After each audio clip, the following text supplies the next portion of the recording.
Hello, and welcome to my overview of 10-minute tactical maps, a guide to hand-drawing tactically rich battle maps for your favorite tabletop RPGs. Have you ever looked at a battle map and thought, this map looks great, but how do I use it? As a novice game master, I find myself asking that question often. In a tabletop RPG, interacting with a map requires two levels of interpretation. The first is physical interpretation, which settles questions such as how steep is this slope and is this brown patch dirt, mud, quicksand, or something else. Once the player or game master understands what they're looking at, they need to understand what it does. For example, is this slope too steep to walk up it? Or can mud cause my player to fall prone? I call this second step mechanical interpretation. Because the real world is difficult to categorize, maps that are designed to look as natural as possible are also more difficult to interpret. Even if the game master rules exceptionally well, it's unlikely that most of the players share the GM's intuition. In other words, there's a lack of shared information about how to interact with the environment. This causes players to ignore important prompts, GMs to frustrate players with their rulings, or everyone to forego interacting with the battlefield entirely. The result is battles that feel tactically bland regardless of the map's visual spectacle. 10-minute tactical maps is intended to solve this problem by creating a visual language for describing the environment, a library of structures for players to interact with, including precise rules for interacting with them, and a procedure for assembling these features into fun battle maps. This supplement is intended to be compatible with both Pathfinder 2nd Edition and Dungeons & Dragons 5th Edition. Consequently, some of the rules might use unfamiliar turns of phrase, although I expect that most of them will be very easy to interpret. For example, when the rules instruct a player to make a dexterity-based saving throw, a D&D player would make a dexterity saving throw, whereas a Pathfinder player would make a reflex saving throw, because reflex saving throws use the dexterity modifier. I admit that keeping two systems in my head at the same time has been pretty difficult, so let me know if any of the rules don't make sense in the one that you're using. It's possible that I made a mistake. Before getting into the gears of the system, I think it's important to provide some caveats to the 10-minute part of the title. What I mean is that once you have your map-making materials in front of you, drawing a fully functional battle map takes an average of approximately 10 minutes. There are a few conditions that could cause the time to increase drastically, especially in combination. These include coloring the map, increasing the size of the map, picking an unusually complicated type of map, or rolling an unusually large number of props. I plan to upload several demonstrations of myself using this guide before I release it, so if the 10-minute selling point is very important to you, then please check out the demos to verify that it meets your expectations. To use this supplement, there are 3 items that you'll need. The first is a set of dice. If you're into tabletop RPGs, I assume that you'll have one of those. The second thing is a set of colored pencils. If you're going to buy a pack, try to get one that includes at least 2 shades of green, 2 shades of blue, 2 shades of brown, and a gray. If you can find that, the set will probably include all of the other shades that you'll need. The third item that you'll need is hexagonal graph paper.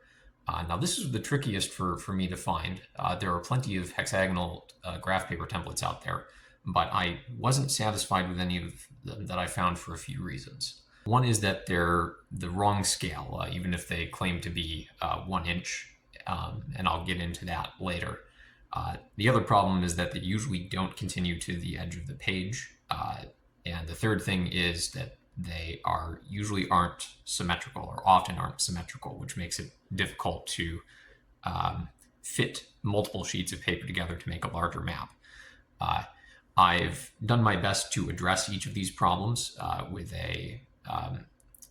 my own template that I've created on Etsy, so you can check out the description to download that.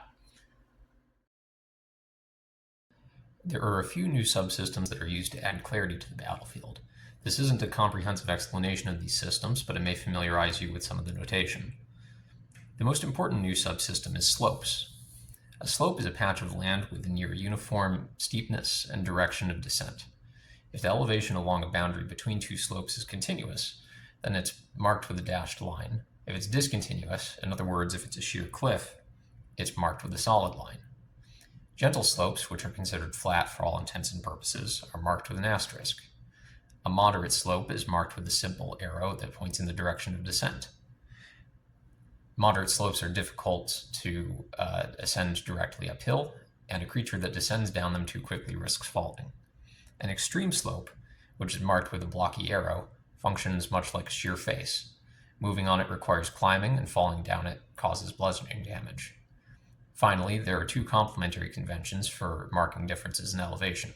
Numbers that are preceded by plus signs mark the height of the cliff, while bare numbers indicate the elevation of one gentle slope relative to other gentle slopes.